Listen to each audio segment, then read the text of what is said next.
is W. Moore, and welcome to Lesson 5 of Learning Synthesis with Pure Data. In our last lesson, we built a MIDI input module. Well, this brings MIDI data in and allows you to use an external MIDI controller to send MIDI data into Pure Data. Now we're going to build a module that will actually execute some notes. In other words, we're going to make a carrier oscillator module. Carrier meaning that it's the sound producing oscillator, and it's going to have 4 different waveforms that it can produce, and it will allow us to control phase, as well as for the pulse waves it'll allow us to control pulse width modulation. So we're going to see how to put this together, and it's quite common from the analog days to have like a oscillator module that allows you to select multiple wave shapes. So this is going to be very useful for us in designing different synthesizers. And so this is where the sound producing part of the game starts. Okay, so let's get to patching. Alright, so I'm starting off at my website here to show you the series. This is lesson 5 and that we're recording now. This is lesson 3 here that's displayed. I'm going to be putting up 4 and 5 together at the same time, so 4 is not up. 4 is the last lesson we had where we made our first synthesizer module. It's a MIDI input module. And so in this one, we're going to make an oscillator module, so we have something that produces sound from the MIDI signals. Okie dokie. So, like the other ones, you'll be able to find down here below the videos a zip file that you can download that has the lessons patches in it. And just wanted to make you aware of that.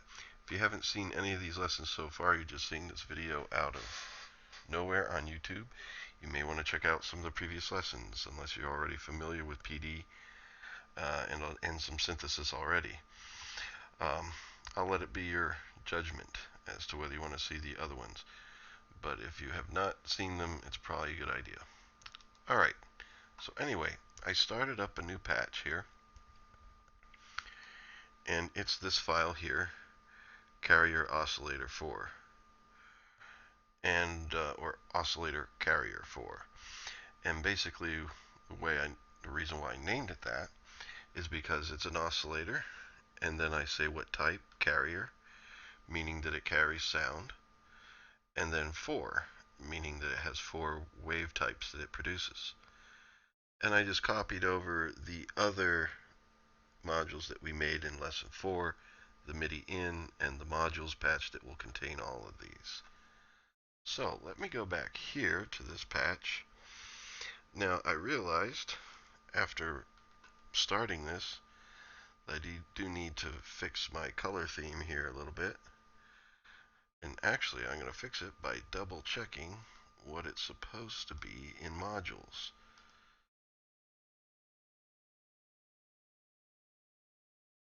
Okay, it's browsing lesson 3. Let's go to lesson 4. Oh well, here we go. No, lesson 5 has everything. So let's go here to modules. Okay, I see. Alright, no problem. Let's see what colors I used. So I'm going to change these real quickly. Remember, this is the background canvas, just like we made in lesson 4. I just put it in already just so this video isn't super long. Those things that we've already done before, I don't need to explain again. So let me see. This is its color, and then its labels color is dark gray. Good. Okay, there we go. Now, what I've also put in are these 4 subpatches here. You can right-click on them and open them up. These are 4 different wave shapes. This is a sine oscillator, very basic. And this is a triangle oscillator made the same way we made it in lesson 3, using wave shaping techniques. And I also have the pulse wave and the sawtooth wave. Each of these has an inlet to the left for the note to come in, the MIDI note. And so just like in lesson 4 where we had a packed 4 value message that had 4 floats in it, carrying note, velocity, modulation, and pitch bend. Actually, it's probably pitch bend and modulation. This unpacks it so it can use that information here. And I just already plugged up everything's note value. The right inlet here on the sine, the triangle, and the sawtooth subpatches is for phase. I didn't make the phase control here yet, so I'll be hooking that into those. Actually, let me move these down a little bit. And then there's a middle inlet over here on pulse. And that's because, remember, our pulse waves, actually its middle inlet is phase, its right inlet is for pulse width modulation. Like we had in lesson 3, basically you can use pulse width modulation on this construct here that uses phasor and the expr object. You can send in a range of values of like close to 0 without being 0, like 0.01 up to 1 as your pulse width, the width of the square pulse in the waveform. So I decided to add that so that could be a feature to this module as well. So anyway, that brings you up to speed to what we have thus far. And this is all stuff that we've covered already. Now, what we have here is basically 4 different wave shapes that can be executed. And actually, when you make these objects and you turn DSP on in PD, they are running. The thing will be to make a mechanism by which you can turn on which one you want and turn off the others so that you can select which of these wave shapes to use at any given point in time. I also need to make a display for them because I think it's nice to have phase control and then also the pulse width modulation control for this guy here. So those are the things that we'll be making on this.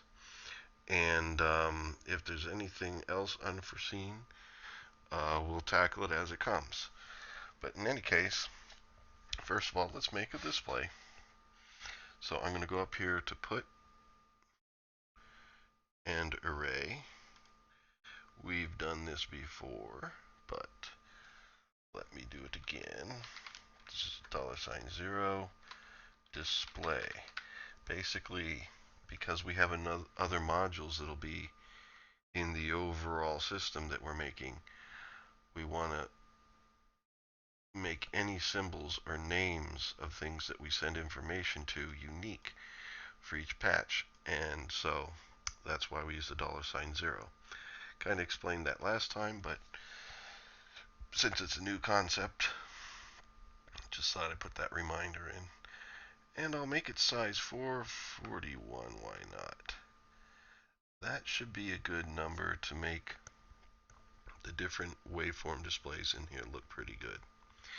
Now after it gets made, first thing we realize is it's too big. So we're going to right click on it and go to this menu. Your original properties menu comes up and a new one comes up. And the new one is where we can change size.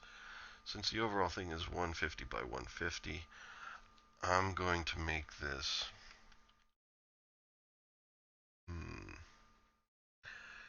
just to make sure things fit well and I have other sliders. I'm going to try doing 100 by 50. And we'll adjust it later if that's not a good size. Now I should have done this first, but I'm going to make another canvas to go behind this. It kind of looks cool. And what we'll do here, go to this canvas's properties, make it dark gray like the controls will be, and I'm going to make its size just 2 pixels smaller than the array itself. So its width will be 98 and its height will be 48. That allows it to fit within here. Now, this is why I should have made it first, but we can still cope with this. You see, in PD, things are going to display in the order that they're made with the previous things that are made displaying underneath. But we can fool PD into thinking this was made second. And so I can Control X the array, then Control V paste it. That would be Command X and Command V in Mac. So I'm going to put this here because I think to the left of it will be where I'll put our selector for selecting the wave shape. And then I can move this array right on top of that. That is all just to kind of make it look cooler. Have it be a different color than the background. There we go. Sometimes it could be a pain in the butt getting it right on it, but there we did. All right. So now I need to put in the display mechanism for each of these subpatches. Basically hooking up. Oh, actually not here. I'm getting out of order. Let's make the selector first. Now to select these things, I like to do it this way. There's an object here in the put menu called, well, there's a vertical and horizontal version of V radio and H radio. I'm going to select V radio. These are what are called radio buttons. And basically it's like a list where you select any item in the list. If you go into run mode, you can click any of these boxes, and what it does is it outputs through its outlet which box in order you clicked, starting with 0, the top one 0. So that's 0, 1, 2, 3, and so on. We only need to have this thing have 4 selection boxes. So I'm going to right click on it, go to properties, and let's see, selection, like this is the number, this is its range, meaning the number of selection boxes. I'm going to say 4, which means the first one's automatically still 0, and the others are 1, 2, 3. And then its size I'm going to readjust. I'm going to try 10. This will help it maybe fit better over here. There we go. And then what I'm going to do, go to its properties again, give it this as a background just like the other objects we will have. And then I'm going to label it, because we're going to want to send signals to it, possibly, telling it which one to select.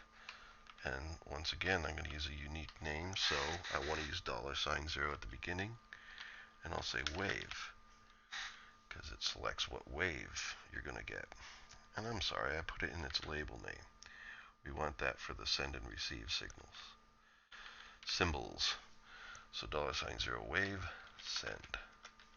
$0 wave, receive, or RECV as I like to do.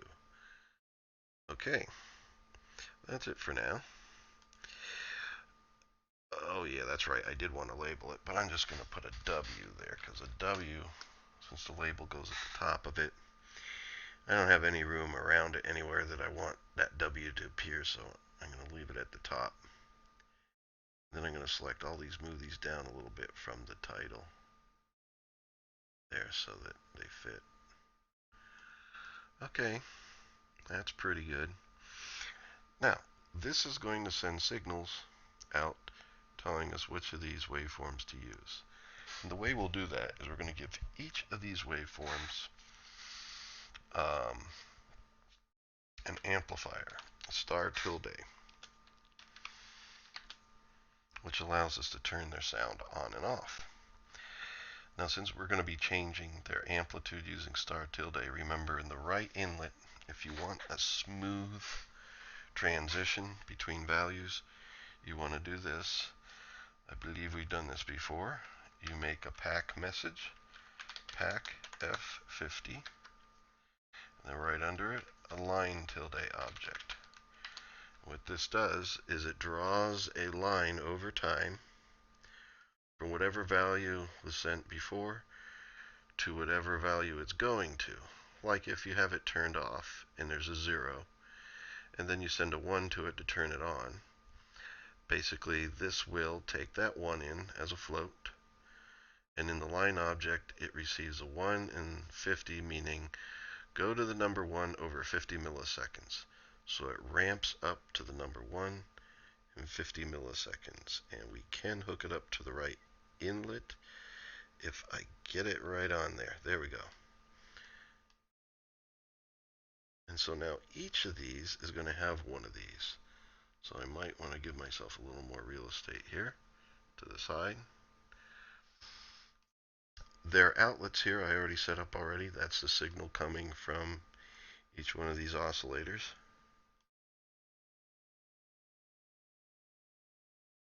Right about there looks good. And then I'm going to duplicate these.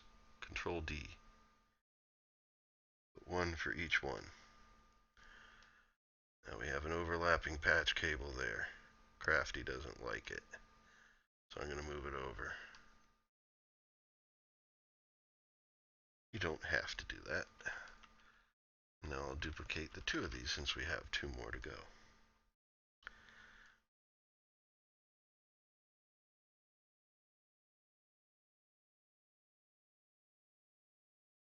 And then I'll align these straight just to please Crafty.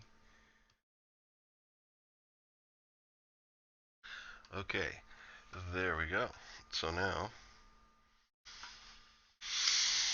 we need to send ones and zeros to these. And so basically I'm going to make 4 sets of messages. Here's the first set.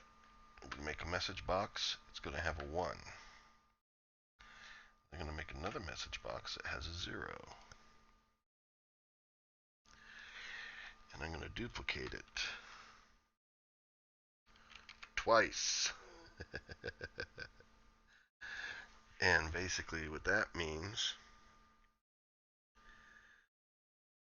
I'm going to hook these up. Well, not to one another. We're going to hook it up to something else in a minute. But we're going to send this set of messages to these whenever we want the sine wave playing. So a 1 gets sent to it through the pack message. Pack object. And then a 0 needs to be sent to the other ones to make sure they're off.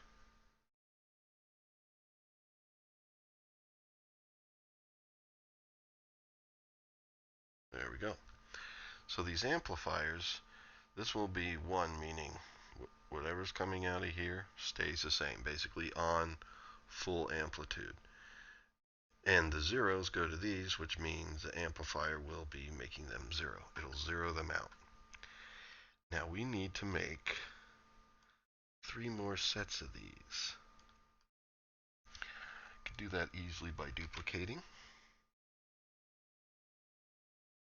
Like this. And I'll change the top one to be a 0. And the second one to be a 1.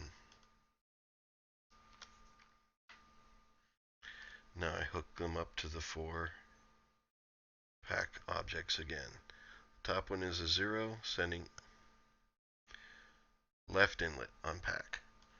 Sending a 0 to the sine waves amplifier. Then a 1 to the triangle wave. And then a 0 to the remaining 2 oscillators. This is going to get a little patch cable crazy here in a moment.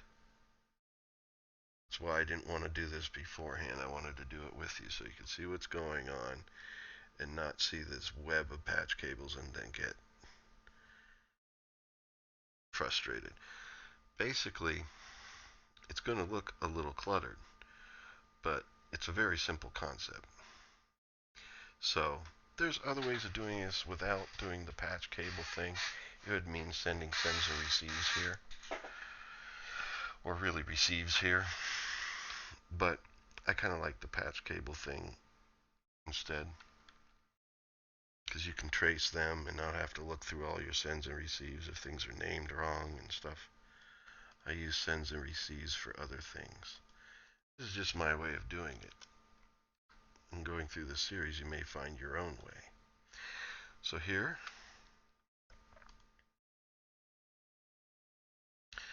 I'm making these what they should be, where basically there are zeros except for the oscillator that gets turned on. And this way I can see 1, 1, 1, 1. Here is the first oscillator that gets turned on. Here the second one, here the third, here the fourth. And then we got to hook these up once again. And it may look a little cobwebby, but just trust your instincts and put it on the left inlet. The correct inlet, the left inlet. Okay, there we go. And same thing with these.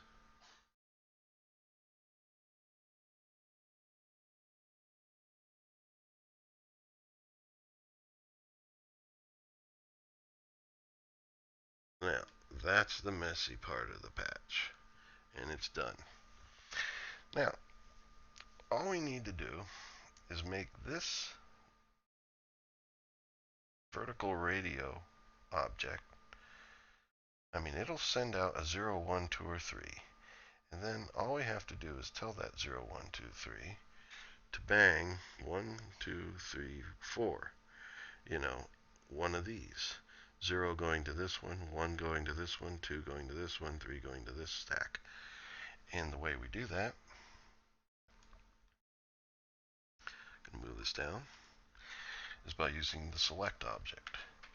I'm going to type in SEL, an abbreviation for select, and then 0, space 1, space 2, space 3.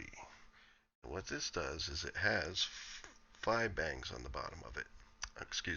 5 outlets on the bottom of it. And it'll send a bang out whichever outlet going left to right corresponds with whatever number you have in your list here. And the last one is if a number other than these is sent, and it puts that number out here. We don't need that, because this radio object will only send out 0, 1, 2, or 3. It can't do anything else.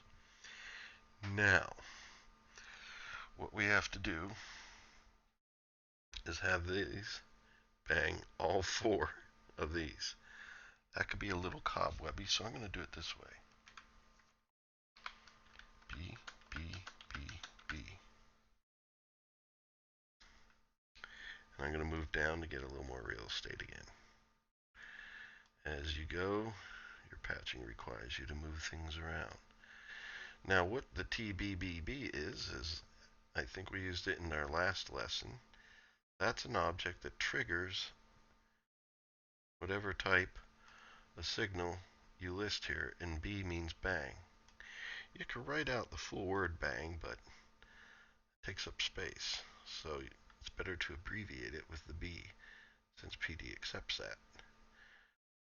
Basically, I hooked it up to all 4 of those. Now, you could send each message to one another. It would probably work, but basically a message like this 1 sends the message 1, and sending the message 1 to this, would actually probably agitate it enough that it'll bang and send its message, but it's just not good programming protocol to do that. Basically, you only want to send the types of signals to the objects that they're supposed to receive. And message boxes are supposed to receive bangs. You could set them up to receive other things, but these are set up in a way that only a bang would make sense. So, I just have to hook each of these up to these.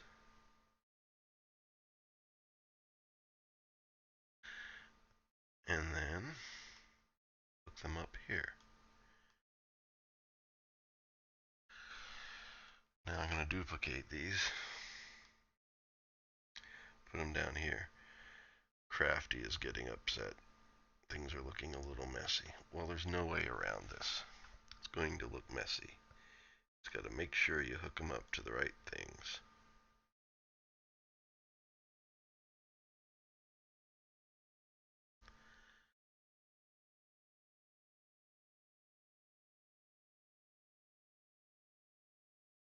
can see that we are. This is also why I like to zoom in when patching. Make sure that I get them connected to the right things. There we go. Now, we just connect them up here. Quite simple.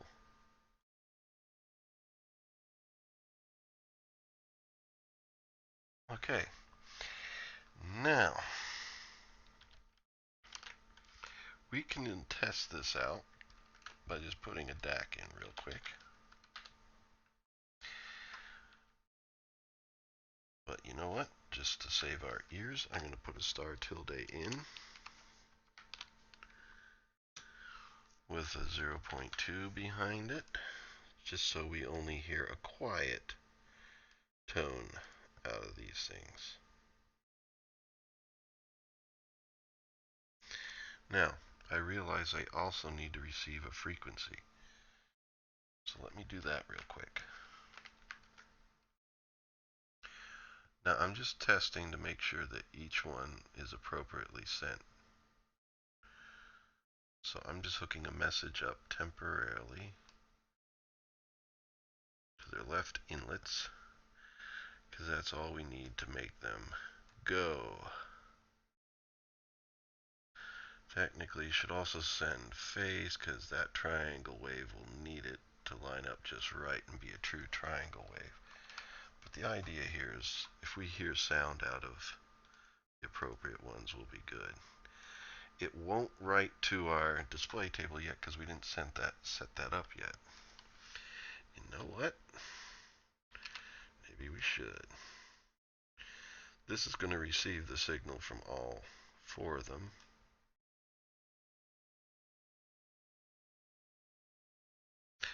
Yeah, you can just hook all 4 in here. Because only one at a time should be playing. Over that 50 milliseconds while one's ramping down, the other's ramping up. So we shouldn't have clips or anything. Alright, and then yes, let's make the table writing mechanism. Tab right tilde $0 hyphen display. Okay. Metro 100. We've done this before. This is just making a table writer that will write the audio signal that comes into it. And it'll write it again and again, because it's going to be banged by Metro every 100 milliseconds. So I'm going to hook this up here. There we go.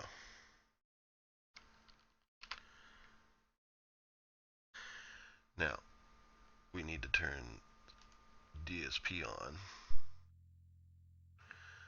Send the frequency, because they don't have it. There we go. Sine wave. Triangle. That's a square wave, very quiet. And then sawtooth. I'm going to turn DSP off. Okay.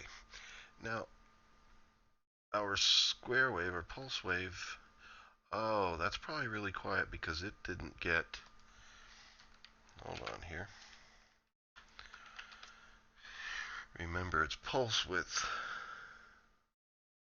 is also something to be sent. So let's send that in. You know what? We can just see it displayed now. We don't have to hear them. So let's get rid of the DAC. Turn DSP back on. Now let's select our pulse wave. No, we got to check something here. See why the pulse is quiet. Alright, so here in our pulse wave, this is an inlet for the note. It's coming in good. Oh my goodness. That's right, because this is going to receive MIDI notes. This is expecting to receive MIDI notes, not 440. Somehow it worked with the sine wave and stuff like that, but here let's send the MIDI note equivalent of 440. See, that's 440 hertz, but since there's an M to F there, alright, well that didn't help much. But let's go in here and see what else is wrong.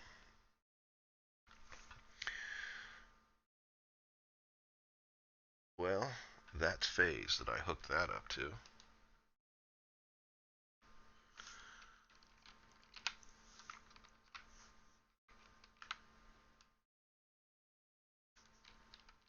So the pulse width goes into the right inlet. Okay. Well, now it's getting the right thing there. Now it gets multiplied by 2, because otherwise it oscillates between 0 and 1. And then subtracts 1. So it gets in frame there. But then how come? I think maybe I had this amplifier on because we wanted to, again, keep things quiet in that demonstration. So that probably didn't need to still be there. Alright, let's do this again. Let's make sure we got good values going in. Let's switch off. Back on there. Let's hear it. I shouldn't have deleted the DAC. Should have just kept it.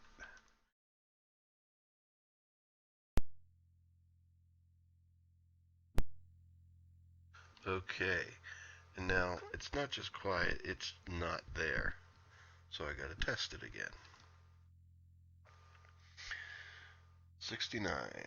Well, 63. That shouldn't matter. We should still hear it. Goes into phaser. Let's make its phase 1. Okay. And here we're getting a 0.5. That should give us a nice square wave.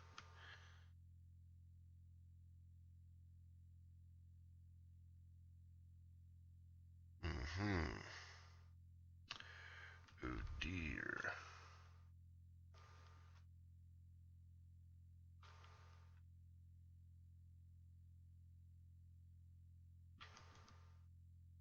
Okay, well, I am going to have to see something here. Here's our sine wave. That's a low frequency. That's because sine wave doesn't have M to F in there. See, all these things I make ahead of time, I don't test.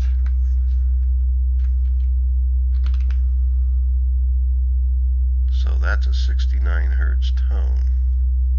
In fact, you may not even be hearing it depending on the range of your speakers or your headphones. There we go. The triangle wave seems to be working all right. It's not as full featured, so let's check it out. Yeah, it's got this multiplier on it there. There we go. Now the pulse wave. Nothing. So let me check everything again here.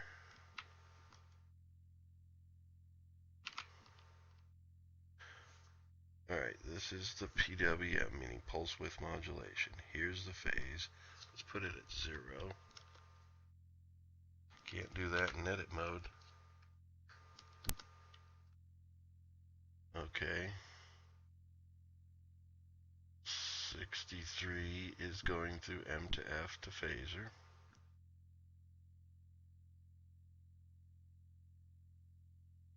Less than V2.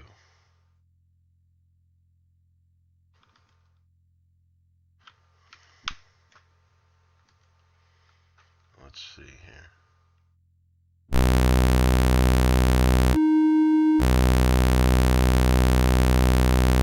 Turn on the speed.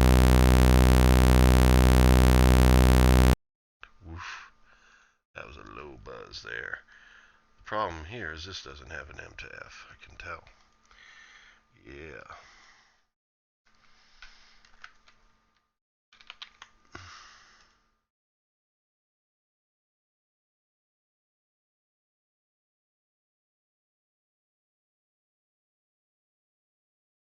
Okay. So now that should take care of that issue.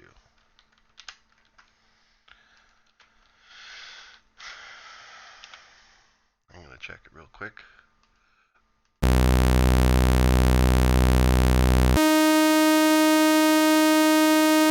There we go. So the only thing not working is the square wave.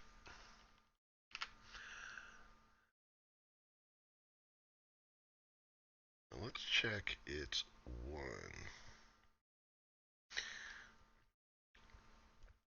Our cobwebs here can be wrong. Okay.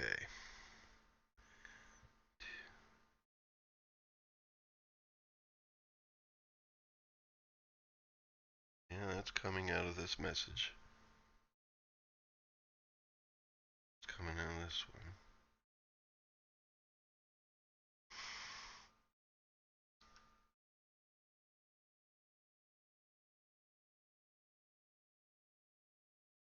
So that should be right.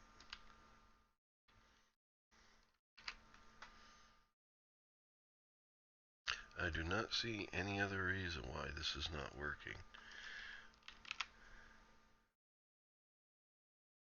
Let's just try flipping the symbol around. This shouldn't make a difference, but just for the heck of it, let's turn on DSP. Nope. Still not coming. Well, that's something I'm going to have to error check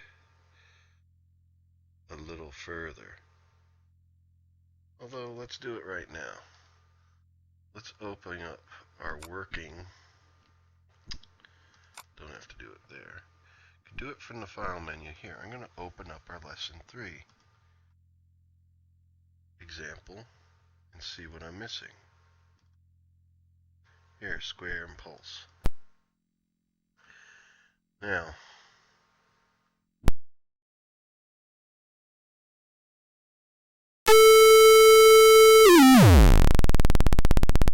okay, it's working here. So now, let's see. M to F. Don't need to worry about a number box being there. Phaser. 0.5 going into the pack F50 in line. That goes into the right inlet here.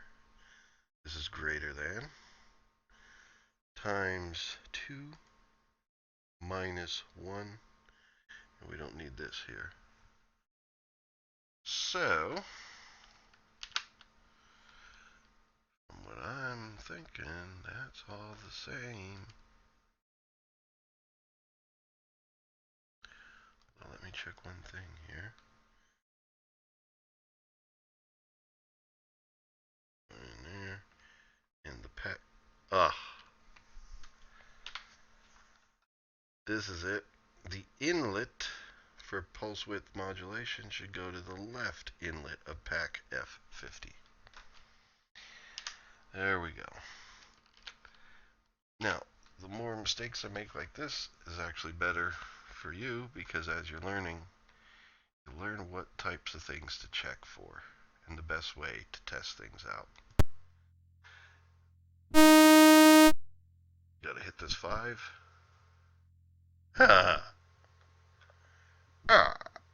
Oh, wait a minute, not that. 63.5. There we go. There we go. So we got it working. Good. Our mechanism works. And now, here are some things we're going to do. We're going to be finishing this thing off. First of all, in our overall module, we're not going to scale things by 0.2. But I think what I'll do is just put a 1 here. That doesn't really do anything, but it gives me a common point where all 4 of these are going to tab right. So then, out here at the bottom will be an outlet, so that this will be able to go to other modules. Because we'll be making modules that are filters. We'll be making modules that are modulating oscillators and all sorts of things. And so right now, this is basically, just one piece in the puzzle. But it's an important piece because this is our carrier oscillator. It produces our signal that then gets manipulated by others. So anyway, next thing we're going to do, we need to make our controls for phase and pulse width modulation. And then this can go, because this was just sending a MIDI number in to get these working. This is going to be, take it out now, because we're going to put our pulse width modulation control here. So what we're going to do is make two sliders, two horizontal sliders, because that's what will fit best. I'm going to go to the properties, and we're going to make it like our last module, where we're going to make, well, these are not 0 to 127 though, but we're going to make their width and height what they need to be. In this case, 101 is the width for this one, and it's going to be a range of 0 to 1. This will be for phase, and I'm going to label its symbols here. $0, not percent.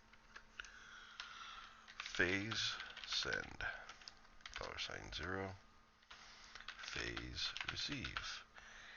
And then, like in the other ones, we're going to have a label. Don't have to type this in really, but we need to change its offset, x offset by 3, and its y offset by 7, I believe, to make the label fit in it. And we're going to make its color dark gray. There we go. Now, for it to display its value, we still need to do that bit. That'll come after. But actually, let me duplicate this, because the other one's going to be very similar. This will be pulse width. Now, this will just be for the square wave.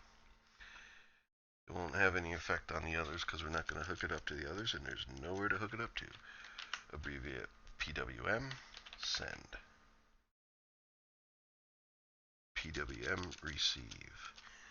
And then, to be safe, we need to change its range. Instead of 0 to 1, we'll say 0.01 to 1, and then have that display in just 100 pixel space, because now it's just, we'll have 100 values that we want it to show. Because it's a slider, its pixel display controls, if it's 100 pixels, that controls how many different increments you can select on it. We're doing 0.01 up to 1. That's 100 different values. So this way, each value that you select will be 0.01, 0.02, 0.03, 0.04, 0.05, and so on. If you made its range this and its pixel width like 50 or something, then you could be selecting some values in between, like 0.02332 or something like that. And we don't want these long numbers to be displaying in our display of the value. So this way, you basically control your number display.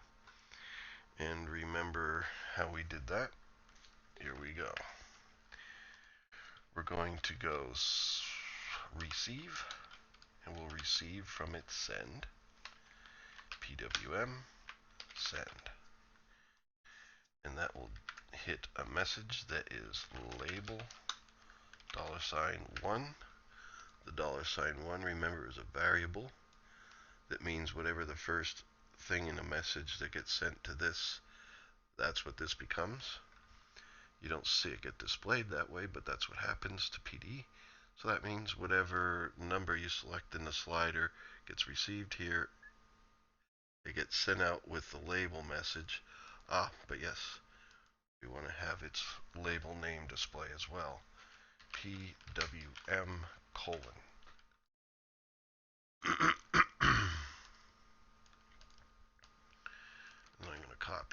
this here, change the R for an S, because now we're sending the message back. And rather than it being a send, it now goes to the receive label. Oops, I had a typo. Glad I found that now. That would have been something I'd have to look for later. It's a hyphen in these names. Gotta hook it up here. Now let's move the slider. There we go. Now as you see, it's all, after the decimal point, it's all 2-digit numbers displaying. That's because its pixel width is 100 and there's 100 values. This one is 0 to 1, so technically it has 101 different values because 0 is also a value. So I'm going to duplicate these. It's going to look very similar.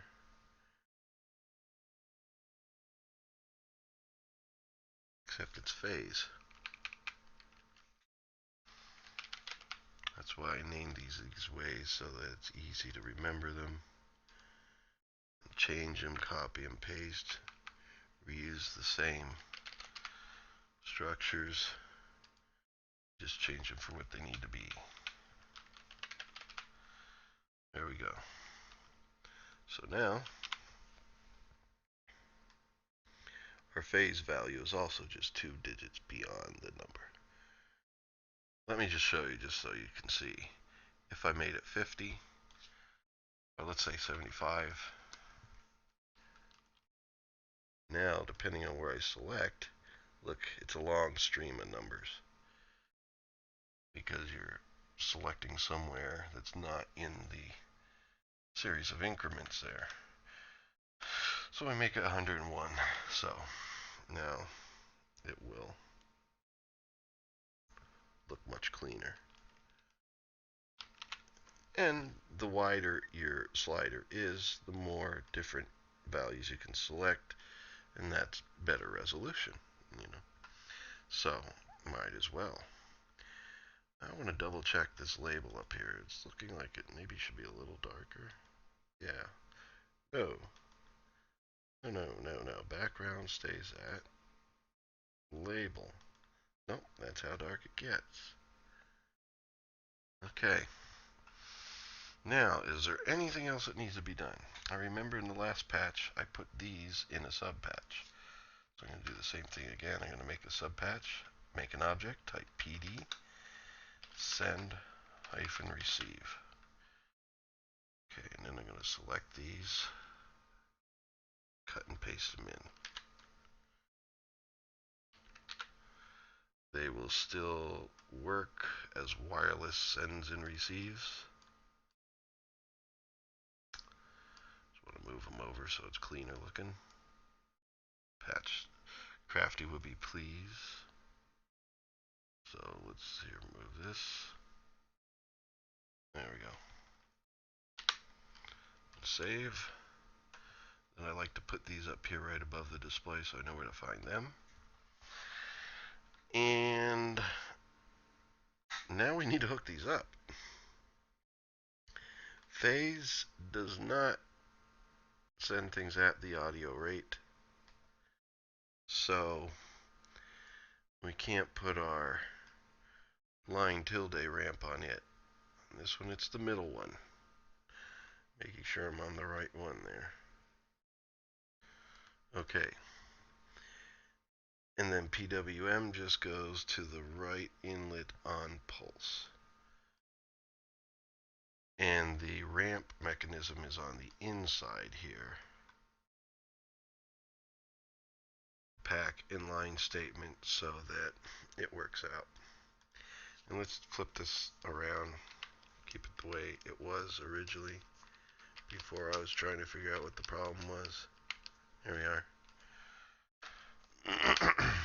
Okay, good. Now, we're going to do the following. I'm going to close this. I did save it. And then I'm going to open, I'm in Lesson 3's folder.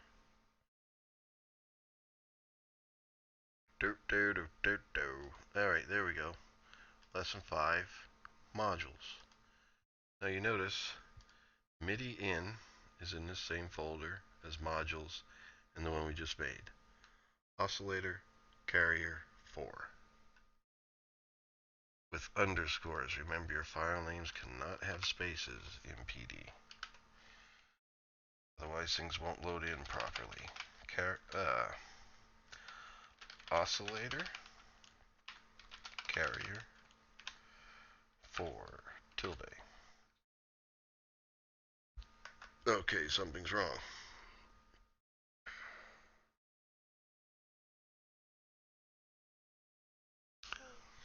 Oh, I have one L in oscillator there.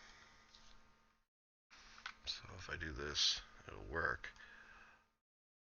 I think oscillator actually has two L's in it. So, it looks like this is using black text as a color. So I can fix that quick. Remember, you can just open your subpatches and go in and fix things and then save them. You hit save while you're in this subpatch. Then you close it, and there you go. So now this one has a message that goes in here, and it's that packed message, but the first item is pitch or MIDI note. And so what I'm going to do, go up here to Media menu, make sure my MIDI device is set. SL Mark II. Yep. It's the input device. And then we need to put a DAC on. But before I put a DAC on, I'm going to put, for extra security, extra safety here, star tilde 0.2. And then I'll make a DAC. And connect up both sides so we don't feel it banging just one ear. Now, I just thought of some other things I want to add to the patch, just a few small things, but I'll do that in a moment.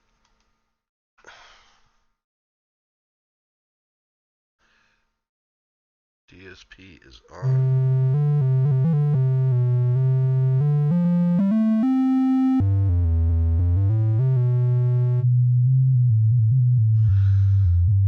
I'm getting the different, not getting that. Okay, well, we're going to fix that middle one. I know what it is. But we're getting the different sounds, we're just not getting the wave displays. I remember there's a few things I wanted to add to this so that when it loads and this patch opens up, it's ready to go. So we're going to make a load bang like we did in MIDI in. Load bang. We're going to bang some values in to start. One of them is going to be 0.5 for our pulse width modulation. Because right now it's at 0 probably. No, it is actually at a number 0.01. Put it on this. Phase, we're going to bang into that bang to begin with and bang it to 0. The reason why I'm doing that is that triangle wave there, in order for it to line up right with our math and stuff, if you remember from lesson 3, the phase needs to be the same for both.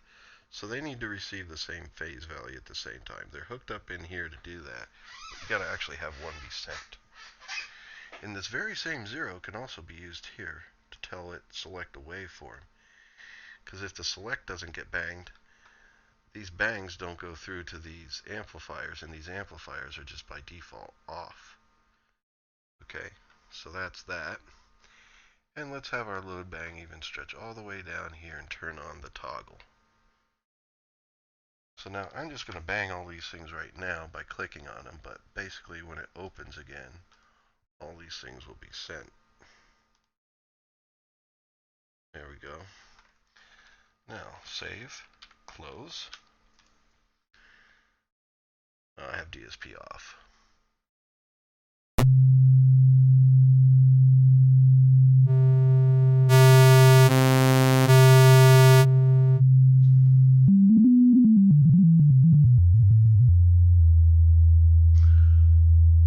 Alright, turn it off. Okay, so it's receiving our MIDI notes. They display here, and the velocities. It goes through here. Now the next thing we need to do, and this will be in the next video, the next lesson, is we need to make a module that controls an amplitude envelope. I'm going to I'll leave this in for the example for this lesson, so that way when you guys open it, it should be working. You will have to go to the media menu and make sure your MIDI settings are set to a MIDI device, otherwise it doesn't work. Otherwise, you can move the note thing here, for example.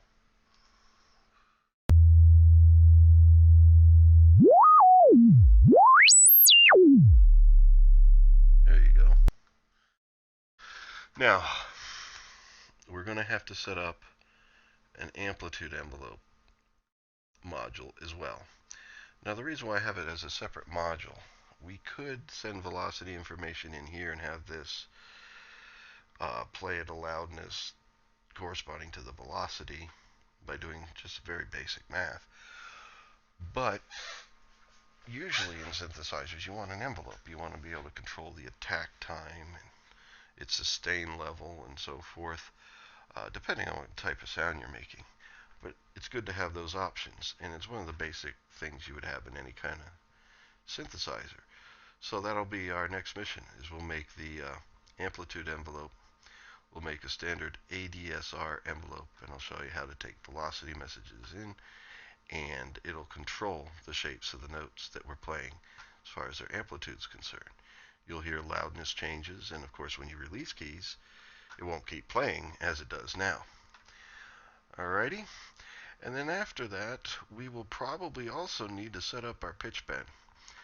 I wanted to keep this video kind of basic and short for now, but we will have to basically add to this patch so that the pitch bend messages come in and alter our frequency information.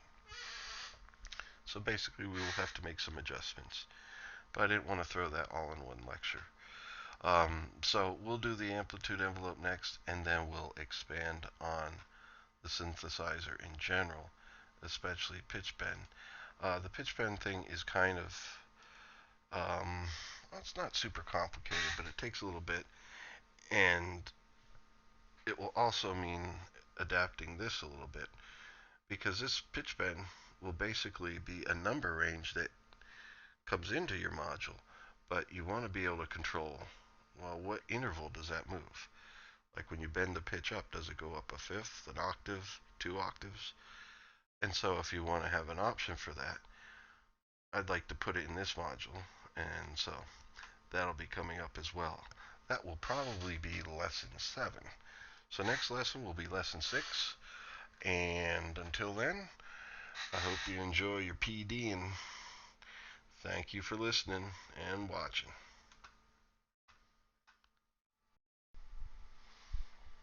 Okay, so we're going to have some closing thoughts from Crafty. This time I think we're going to have Crafty speak for himself a little bit. So, here's Crafty, my favorite little Minecraft pig. And Crafty has to say, thank you for listening to this episode, and I hope we see you again for the next lesson.